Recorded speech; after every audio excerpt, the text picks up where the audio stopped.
Comment a-t-on fait pour obtenir la formule de l'aire d'un disque? D'où est-ce que ça sort?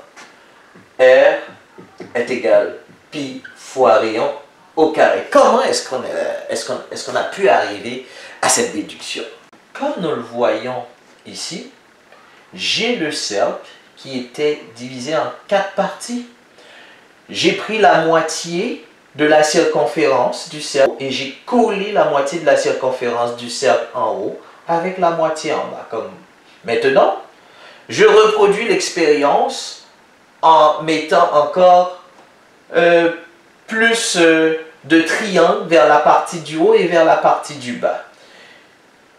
En essayant de les coller, vous voyez que l'image se rapproche de celle d'un parallélogramme. Mais je ne suis pas convaincu que c'est encore un parallélogramme.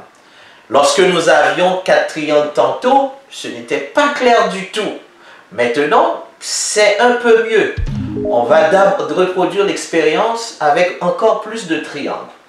En décollant une partie, la moitié de la circonférence du cercle du disque vers le haut et vers le bas.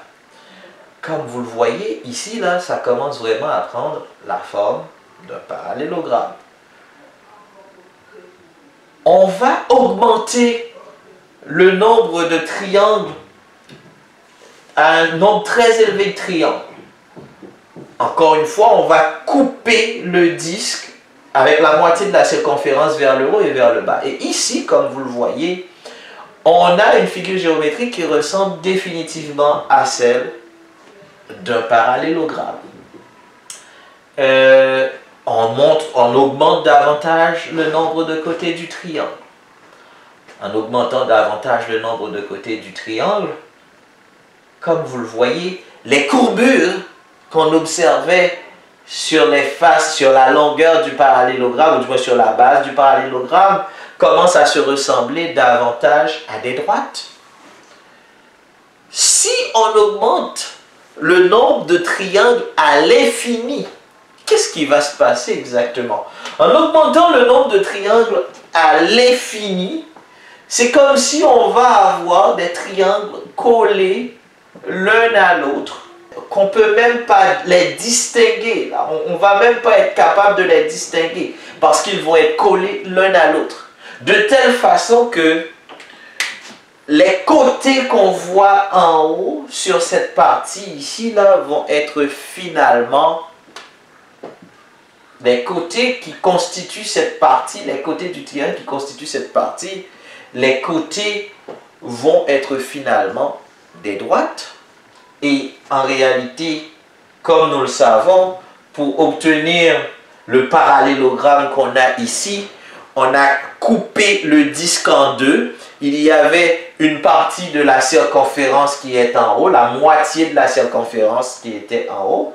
Si la circonférence est égale à 2 pi r, donc la moitié de la circonférence, c'est 2 pi r divisé par 2. La moitié de la circonférence va nous donner pi r. Donc, j'aurai un parallélogramme avec pi r en haut et pi r en bas. Donc, pi r en haut et pi r en bas, donc ça me donne la base du parallélogramme. Mais quelle va être la hauteur du parallélogramme ici? La hauteur du parallélogramme, comme vous le voyez, et lorsqu'on a décollé le disque, les parties que nous avions au niveau des triangles constituaient le rayon. Et à partir d'un certain point, lorsqu'on les colle l'un à côté de l'autre, la hauteur de chaque triangle constitue également un rayon. Donc, dans ce cas-ci, même si ce n'est pas tellement trop intuitif, parce que, comme je l'ai dit, l'idée c'est qu'on avait un secteur de disque ici avec un arc. Mais lorsqu'on colle les triangles ensemble, c'est comme si on a quelque chose comme ça, là, c'est tellement collé que c'est comme si la hauteur du triangle va être égale à la mesure d'un de ses côtés. De ce fait, la hauteur du parallélogramme va être rien d'autre que la mesure du rayon.